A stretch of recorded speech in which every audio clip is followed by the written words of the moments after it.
Hi everybody, it's me again. Right after I posted my last video, an incessant thought began perusing my mind. I've tried recording this multiple times, and it seems to get sidetracked too frequently. So I decided to script this one. I wouldn't go as far as to call this an epiphany, since no new information was introduced, but it's worthy of mention, because I think this adds the weight of perspective. The girl in the video, Danielle Sandhu, and the guy in the other video, who's yet to be named, the people chanting in the background, all of them are quite evidently influenced by feminist ideology. During one of the videos, you can hear a member of the crowd screaming, "Shame on you," with a tone of offense so great that it makes you inclined to believe that said protester was holding back the need to sob and cry, which was evidently building up within him. Or I guess it could be her, though the voice sounded somewhat masculine. As an aside, I'd like to mention that during the interview with the male student, he says, all you have to do is search up Warren Farrell's name to see his misogyny. So I guess that's just something to add to my previous hypothesis of just being told what to think of him. He could have very well searched it up, and yeah. So yeah, there's the other potential source for their position. However, I assure you that you could just as easily find a list of articles proclaiming how much of a bigot Christopher Hitchens was, with the same process. So what? That's actually one of the reasons why I'm not a huge fan of the bigot category on Register Her. Just because, as much as these people are a certain way, and as much as they don't want to debate, and they want to censor, and they want to silence, and they want to push their points of view and force it into the dialogue,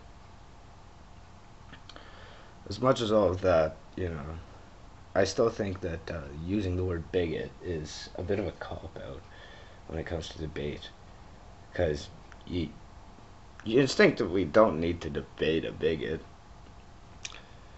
And I think I mean, obviously these people aren't interested in debate of any sort, and I think it is good that we know who they are, because it does seem like some of them are going to have shining political careers, and it'd be nice to know who it is you're really voting for.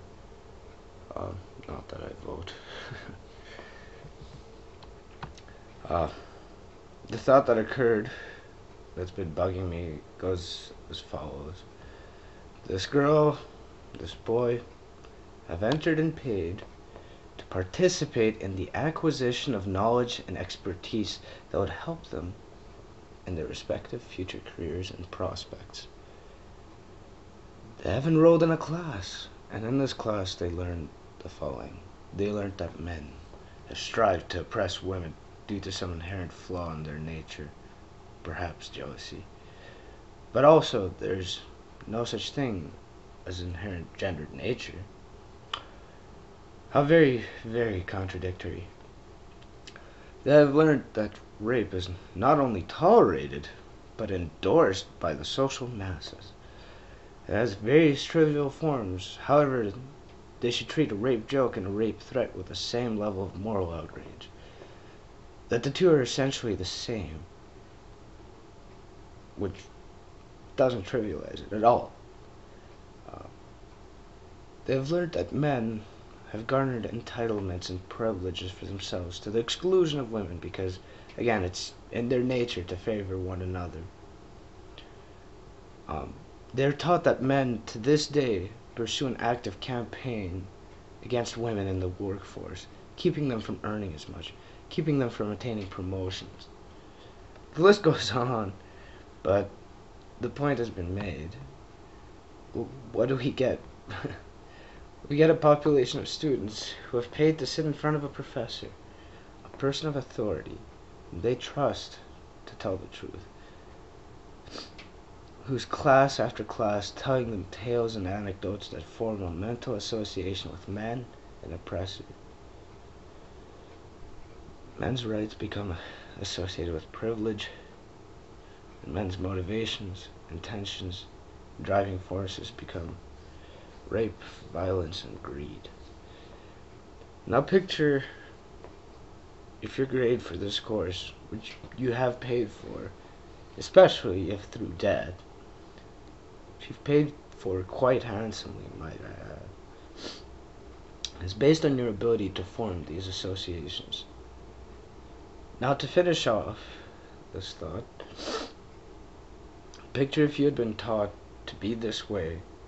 You go out in the workforce and find that there's almost no demand for human resource personnel or any jobs that might even take a glance at that degree.